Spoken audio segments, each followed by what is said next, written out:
بإذن الله بعد ما خلصنا القص الديجرادي على شكل 7 هنبدأ نقص الديجرادي من الداخل، يعني من آخر الشعر كده. تمام. هنعمل بقى الطبقات اللي انا قلتلكوا عليها.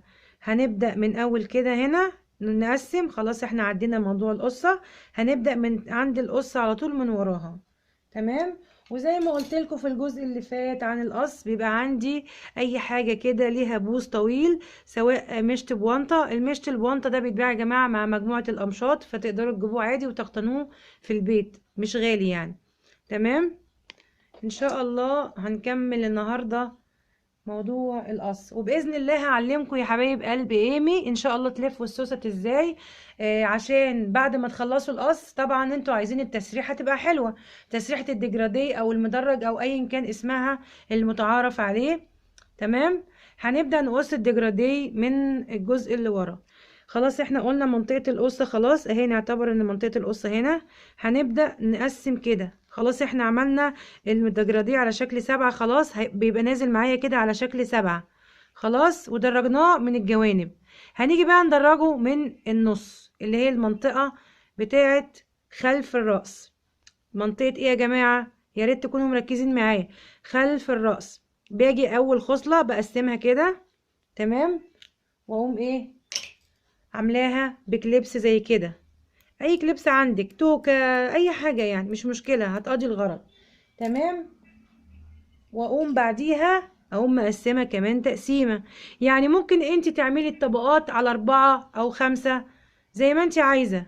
زي ما انت عايزة. لو انت شعرك حلو كده وتقيل يجيب معاكي طبقات كويسة. تمام. لو انت شعرك خفيف خليه المدرج بتاعه يبقى مش كتير، 3 كفاية قوي. خلاص هنقسم الجزء التاني. احنا خلاص قسمنا وعملنا الكليبس هنا. هنيجي هنا تاني. تمام. طبعا ملناش دعوة بالجوانب. الجوانب زي ما هي ملناش دعوه بيها، هبقول لكم نعمل فيها ايه. دي الجزء اللي هو الخلفي لمنطقه الراس. جزء الراس، الشعر الخلفي لمنطقه الراس بعد القصه اللي احنا قصيناها مع بعض في الفيديو اللي فات.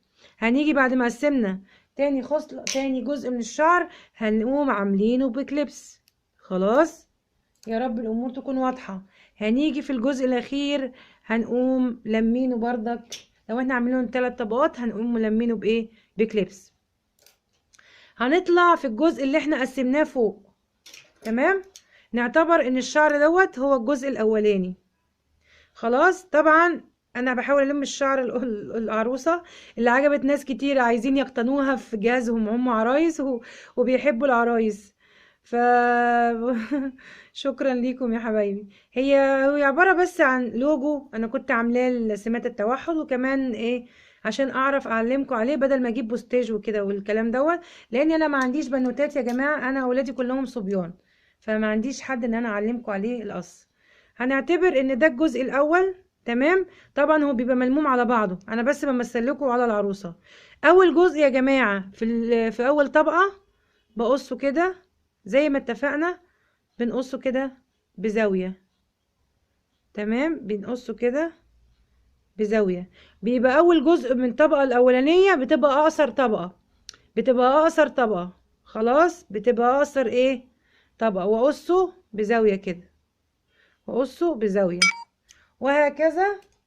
الطبقة اللي بعديها الجزء التاني بقوم عاملة كده بردك واقصه بزاوية، بس بطول.